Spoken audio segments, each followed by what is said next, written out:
Middle east में Iran से जंग के दौरान अमेरिका और नाटो मुल्कों के बीच दरार खुलकर सामने आ गई है। अगर ईरान जंग के बाद अमेरिका नाटो से बाहर होने का फैसला करता है तो दुनिया पर इसके असरात मुरत्तब होंगे, लेकिन ये भारत के लिए स्ट्रैटेजिक मौका पैदा कर सकता है। सदर ट्रंप और डिफेंस मिनिस्टर पीट हेगसेथ के हालिया सख्त बयानों ने अमेरिका फर्स्ट की पॉलिसी को फौजी सतह पर भी लागू करने के इशारे दे दिए हैं। अमेरिका का नाटो से अलग होना सिर्फ एक फौजी फैसला नहीं बल्कि आलमी निजाम का तंजीम नौ का आगाज होगा। अमेरिका के नाटो से बाहर होने पर तंजीम की ताकत में भारी गिरावट आएगी।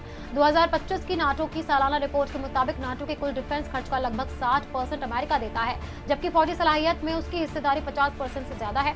एटमी हथियारों में भी 70 से 80% कंट्रोल उसी के पास है।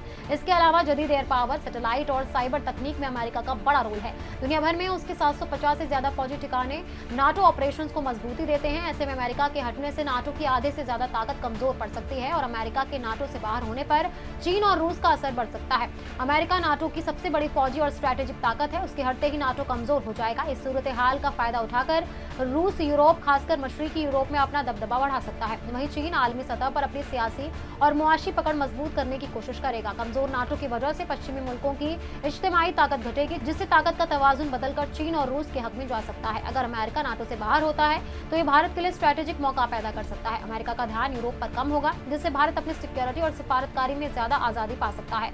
अमेरिका एशिया पर फोकस बढ़ा सकता है, जिससे भारत के साथ डिफेंस, टेक्नोलॉजी और समुद्री सिक्योरिटी ताउन मजबूत हो सकता है।